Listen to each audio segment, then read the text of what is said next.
if you struggle with the mental aspect of this game, you're going to struggle with everything. Uh, Life is 99% mental, it seems. I've heard a lot of people talk about the split. Is it 80-20, 70-30, 90-10, like all sorts of different things. It doesn't really matter. I think we can all agree that it's mostly mental. All of this stuff is mental. And as I've gotten up this morning at 4:30 to come in here to train, I started thinking about some of these things, like what gives me the ability to overpower, my willpower is strong enough to overpower some of these feedback mechanisms of my body. Oh, it's too cold this morning. It's 10 degrees, I saw on the phone. So it's cold, right? Warm bed, quilt. I'm leaving a wife in bed who's cozy. Kids are sleeping, no sound in the house. I have to tiptoe around the house. I haven't had breakfast. I have to go to work. Like all these different things are telling me just stay in bed a little bit longer. Stay in bed a little longer. Yet I've developed this willpower to fight that. And I'm sitting back and I'm thinking about what's giving me this ability to overpower these negative thoughts. And even though it's hard, even though, you don't go from not having any discipline to squatting every day for 700 days, like I've built up to this, but I'm sitting here and I'm thinking to myself, I think the best way to train your willpower, to train that mental aspect of this game, of life really, is to get up early in the morning. I feel like your reservoir is at its fullest in the morning. You've just had a sleep. There's no distractions. It's just you and the voice.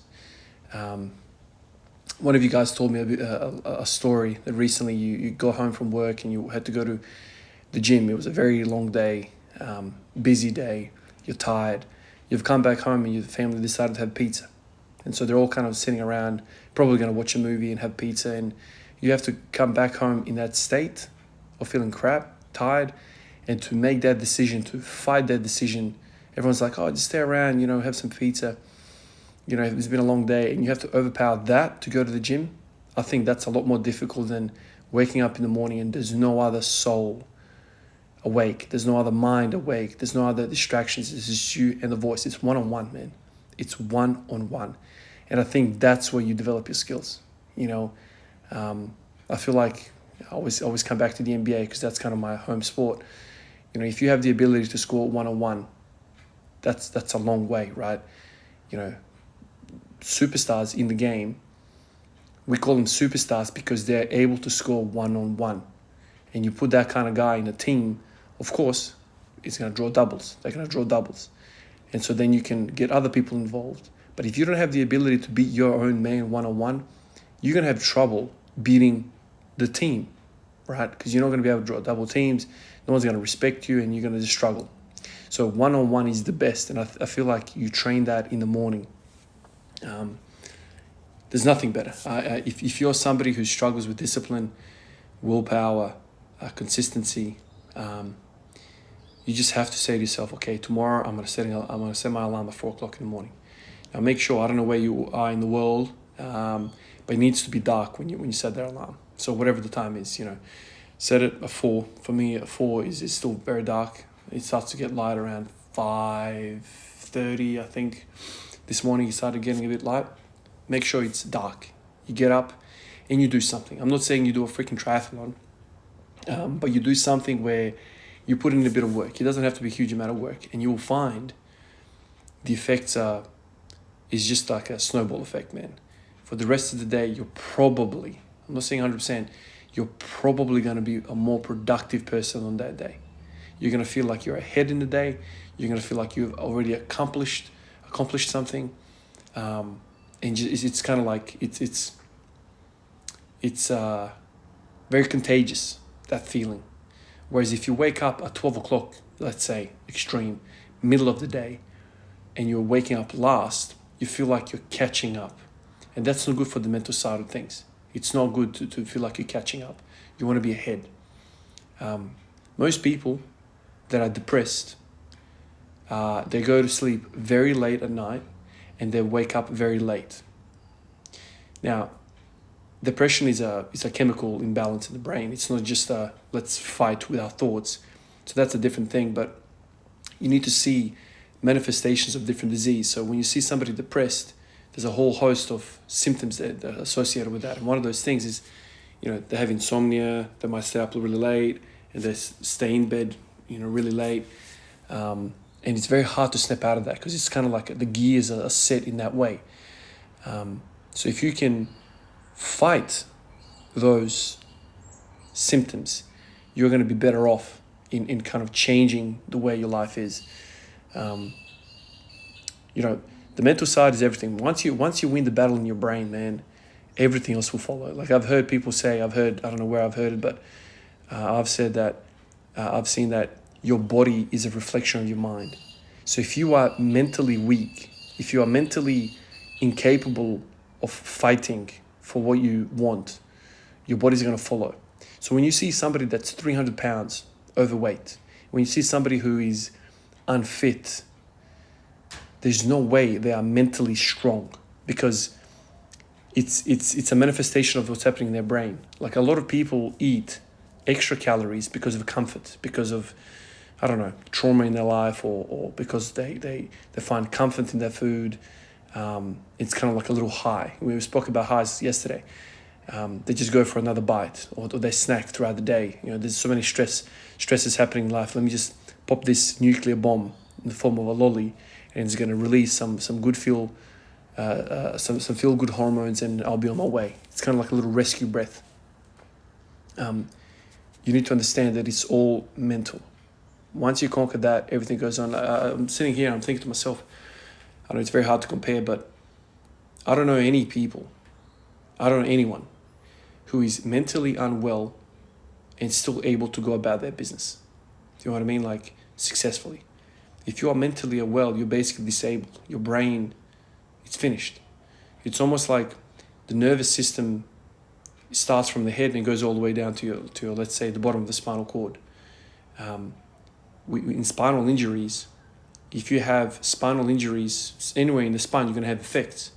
But what we know is that the high on the spinal cord, that the injury, the assault is, say you snap your spine right at the bottom, you're going to have, I don't know, maybe loss of bladder, or loss of some lower limb functions, or maybe you might lose your legs, functions of your legs, if you really snap and sever the spinal cord really low.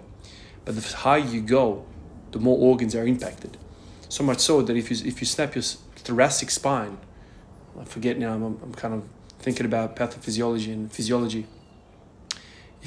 For example, if you snap your neck, you stop breathing, your heart stops going, everything stops going. So the higher you go, the more severe the things are. So if you like lower thoracic is better than upper thoracic, and obviously if you insult the brain, right? If the impact is right at the top, then you die. Obviously, you die, very high up in the spinal cord as well. But I'm just trying to say that the higher you go on the spinal cord, the worse it is going to be for you. The top dog is the brain. The top dog is the mind. Now, these insults, these traumas, these illnesses, when they are right at the top, man, you are basically unable to do anything. Like I've seen people who have, who have severe diabetes, who have lung problems, who have all sorts of different problems, and are still able to go about their business. They have like medical problems, right? And they can still go to work and do things. I've seen people who have had like, pancreas transplants, like big stuff, man, like big surgeries.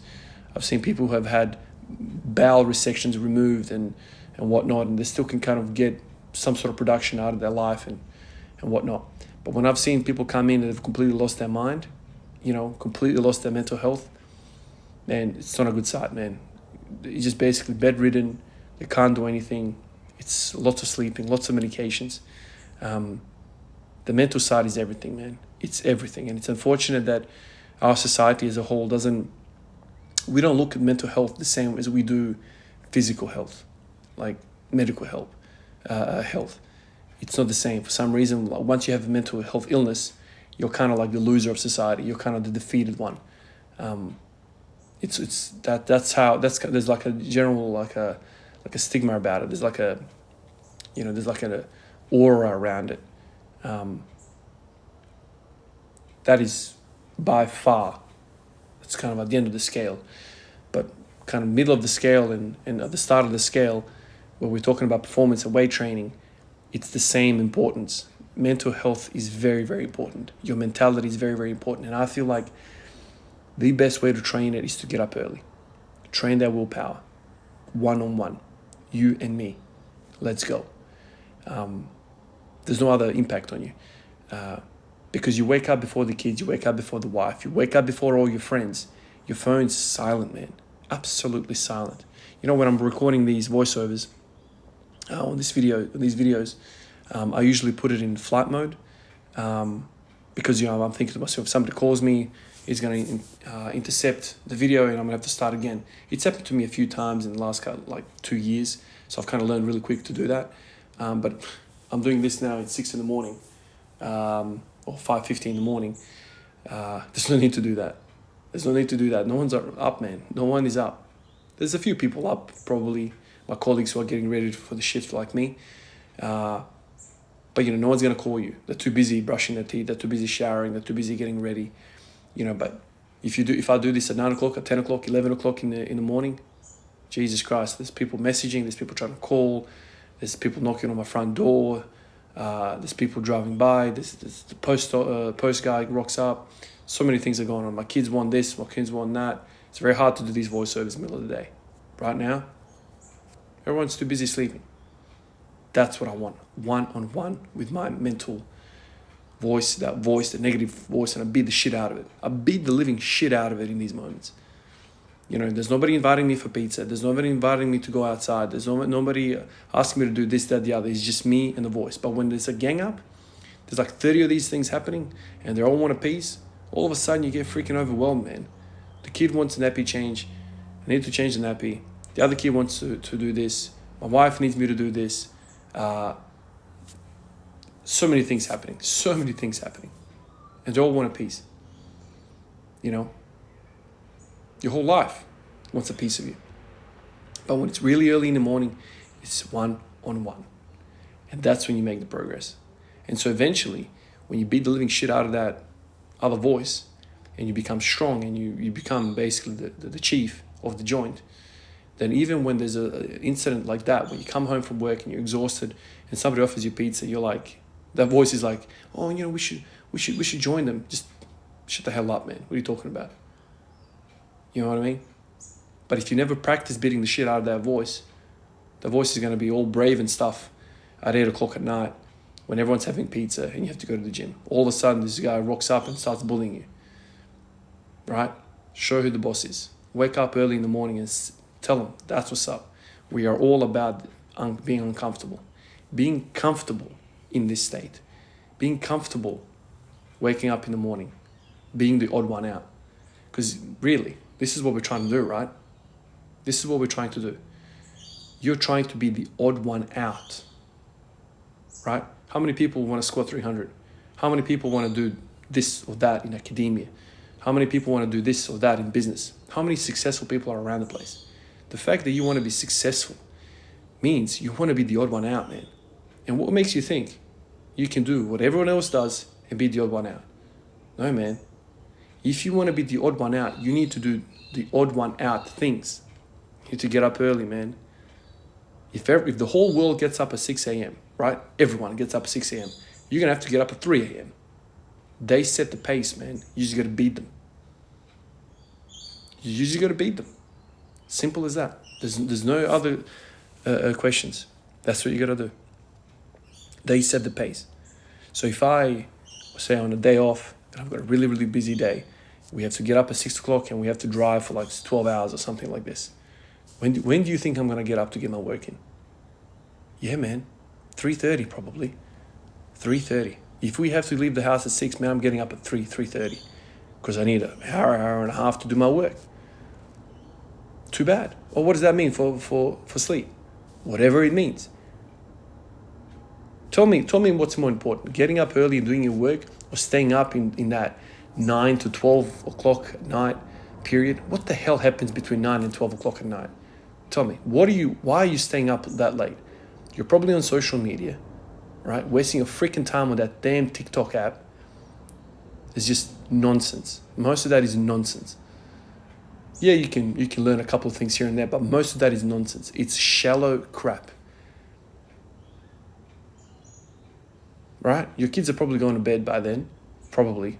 They get knocked out at 9, right? They're out. I don't know. You want to watch a movie or two? What's more important, man? Prioritize this stuff.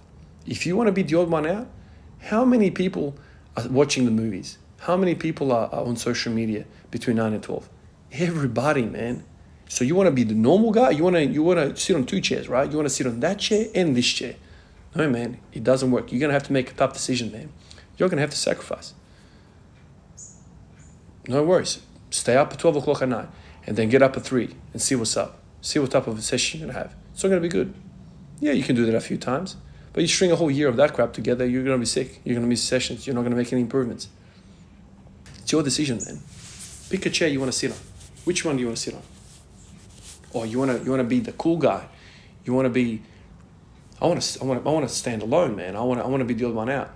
If you want to be the odd one out, mate, you're going to have to do the odd one out things. One of the best ways to do that is to get up nice and early and get your work in. That's it. That's it, man. I'll catch you guys in the next one. Peace out.